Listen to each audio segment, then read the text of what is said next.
E aí, tudo bem com vocês?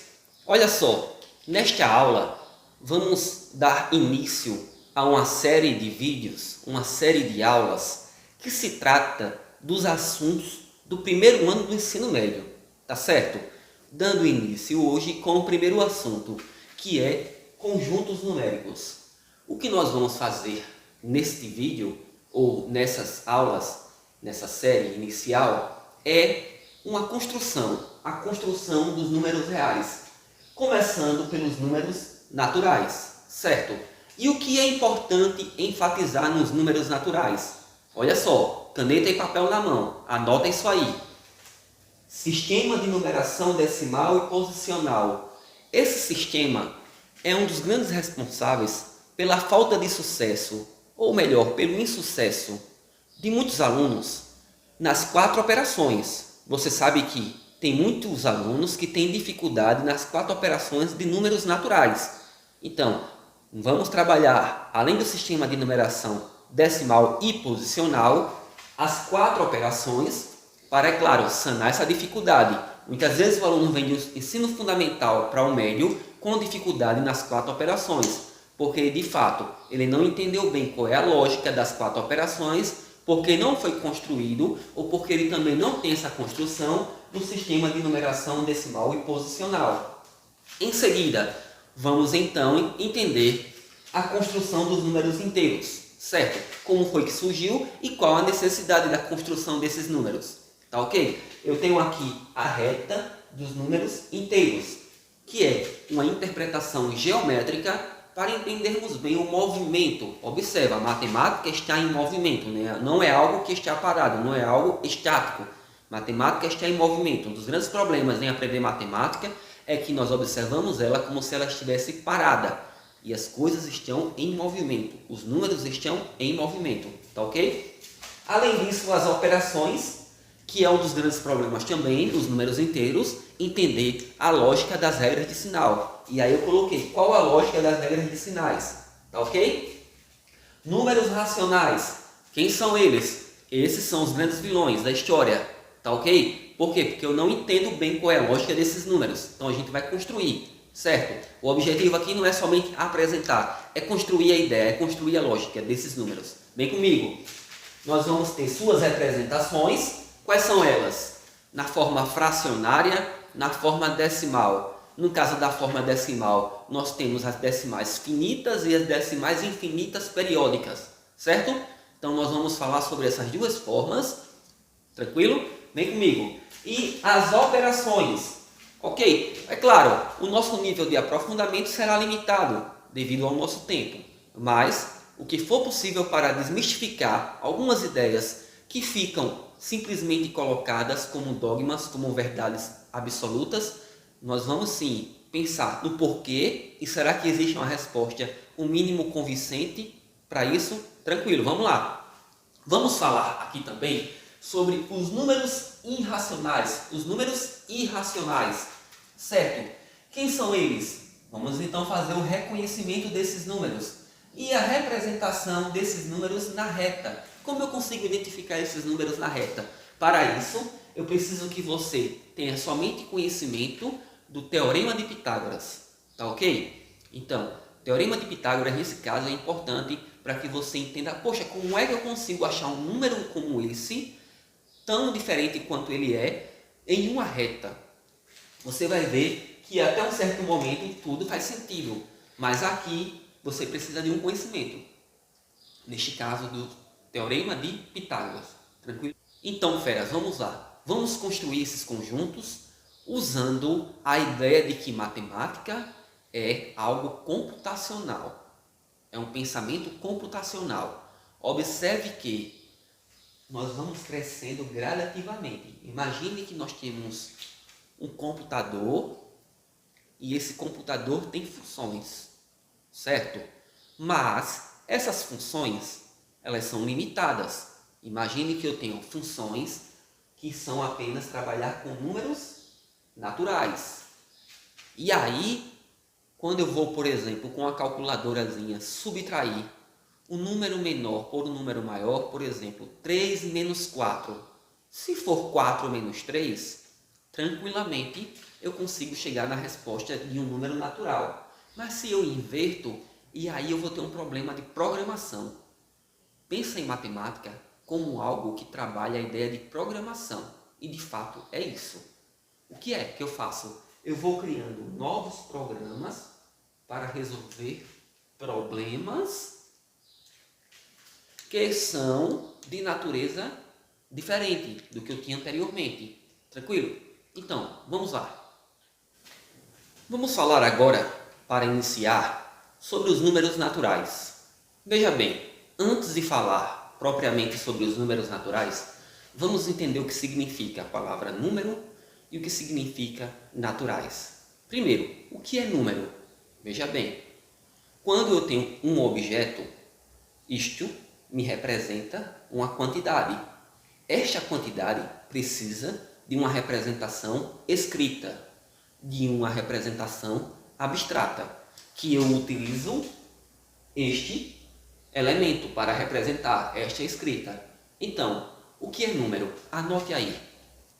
Número é a representação abstrata de uma quantidade, certo? Então, quando eu penso em número, eu penso na ideia de contar. Vejamos, se eu tenho um objeto, eu uso este número. Eu associo.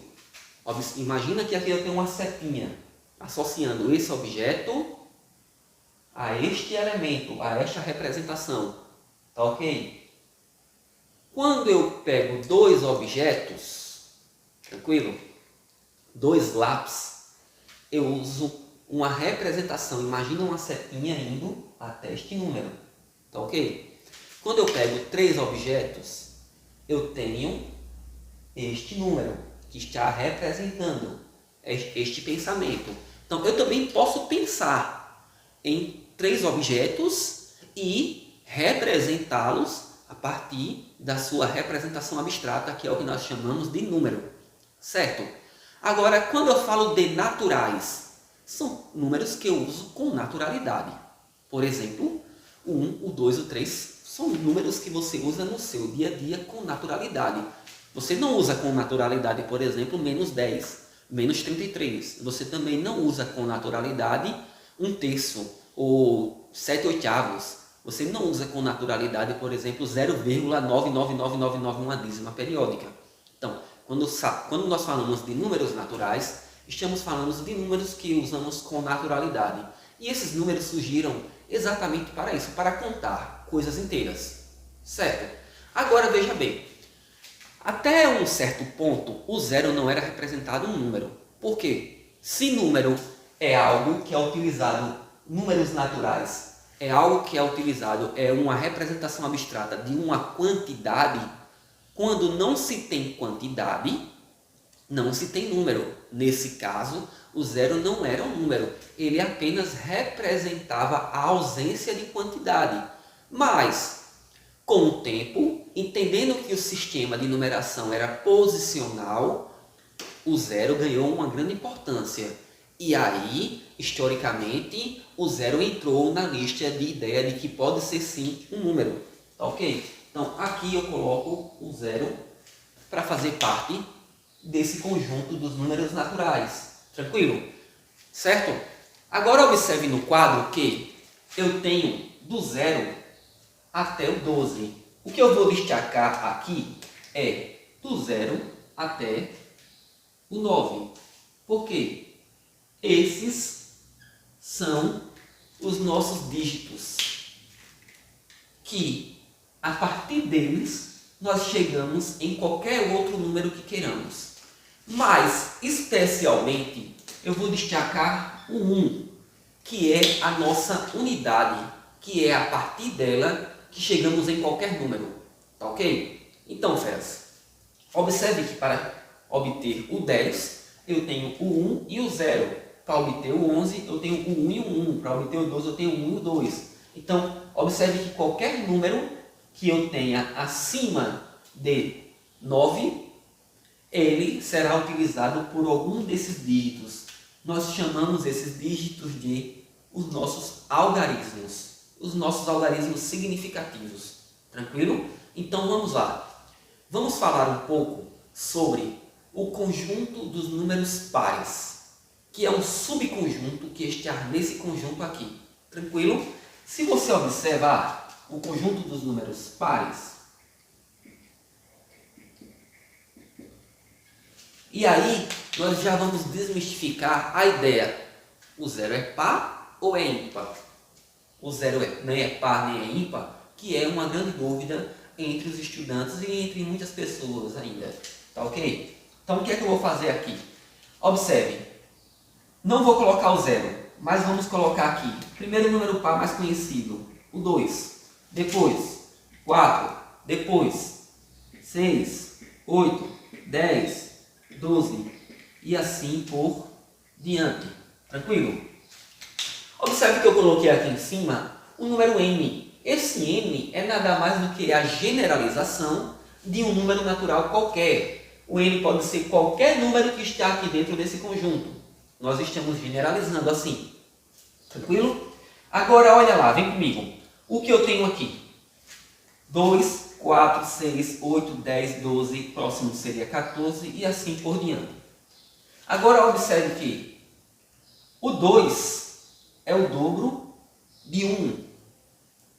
O 4 é o dobro de 2. O 6 é o dobro de 3. O 8 é 2 vezes 4. O 10 é 2 vezes 5. O 12 é 2 vezes 6. Observe que o que eu tenho aqui é uma regularidade. Que regularidade é essa? Qualquer número par é nada mais do que o dobro de um número natural. Certo?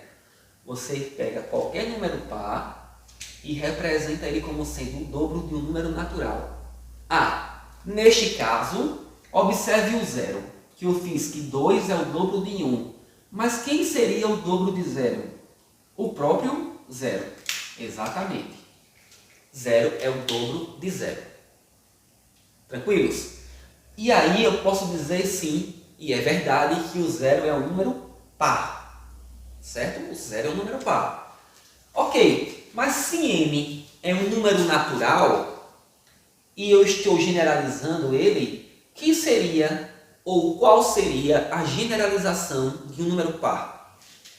Olha, se qualquer número que está aqui é o dobro de alguém que está aqui, quer dizer então que o dobro de n é igual a quem? 2n, ou 2 vezes n, certo? Agora, vejamos o seguinte. Quem são então os números ímpares? Se eu estou falando dos pares, faz sentido sim falar dos números ímpares. Então vamos aqui escrever os números ímpares. Certo? Aí o que é que eu tenho? Quem é o primeiro número ímpar? É 1. O segundo número ímpar, 3. Depois 5. Depois 7. Depois 9. Depois 11. Depois 13. Pontinho, pontinho, pontinho, reticência. Vamos já generalizar. Tá ok? Observe comigo o seguinte, que o que eu tenho aqui é o número ímpar. Agora, qual é a relação do número ímpar com o número natural ou com o número par? Observe que o número ímpar, começando no 1 aqui, antes dele eu tenho um número par. Antes de qualquer número ímpar, eu tenho um número par. E observe que tudo começa com um número par, que é o 0. Tranquilo? Aí você tem que o número ímpar é um número par mais 1. Você consegue perceber isso? 0 mais 1. Tranquilo? Agora pega esse número par. Mais 1. Pega o próximo número par. Mais 1. Tranquilo? Então o que eu tenho é que o número ímpar, ele é um número par mais 1. 0 mais 1. 2 mais 1. 3. 4 mais 1. 5. 6 mais 1. 7.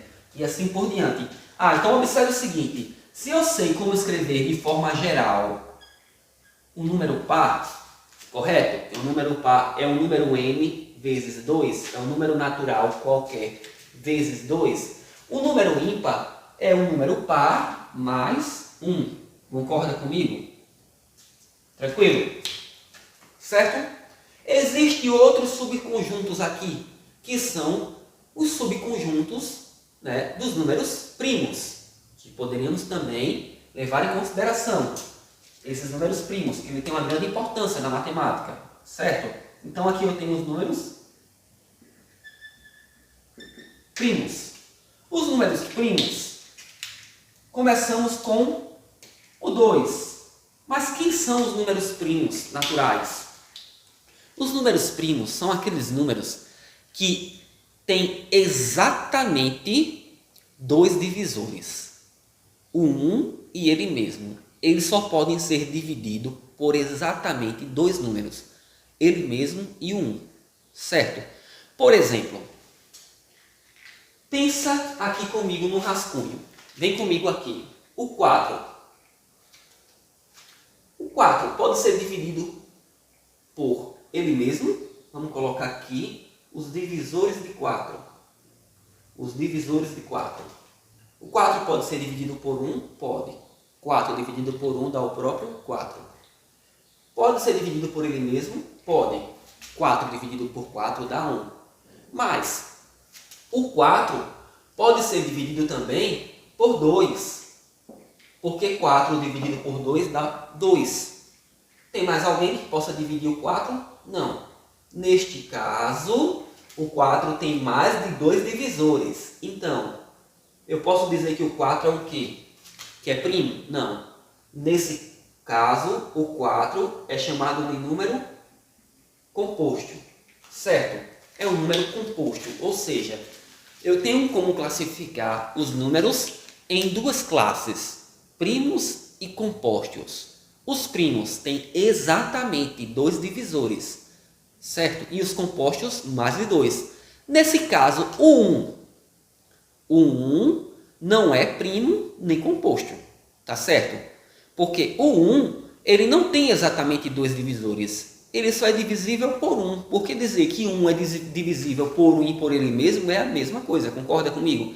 Então, neste caso, eu tenho que o 1 nem é primo, nem é composto. Tá ok? O 1 é o 1. Vamos lá. Continua comigo aqui. Quem são os primeiros números primos que eu tenho? 2. Próximo. 3. Concorda? O 4. Vimos que não é um número primo. É um número composto. Depois do 4, o 5. É primo? Sim. Só dá para dividir 5 por 5 e por 1. Tá ok? O 6 é um número primo? Não. O 6 dá para dividir por 1, por ele mesmo. Mas dá para dividir também por 2 e dá para dividir por 3. Concorda? Então é composto. E aí vamos lá. 7 é outro. Vamos lá. Depois do 7, 8 não é, 9 não é, 10 não é, 11. E aí eu tenho uma quantidade aí realmente significativa de números primos. Tranquilo? Os números primos, eles são bem interessantes. Por quê? Porque a partir dele eu posso construir qualquer número. Por exemplo, se você pegar o 12. O 12 ele é obtido a partir da multiplicação de 2 vezes 2 vezes 3. Observe que eu posso escrevê-lo através de uma multiplicação de números primos. Tá ok? Isto aí são ideias que nós vamos trabalhar e que facilitam muito a nossa vida quando se trata de operações básicas de matemática, principalmente quando nós estamos na divisão. Tranquilo? Então, gente, agora vamos falar um pouco sobre o sistema de numeração decimal e posicional. Tranquilo? Vamos lá!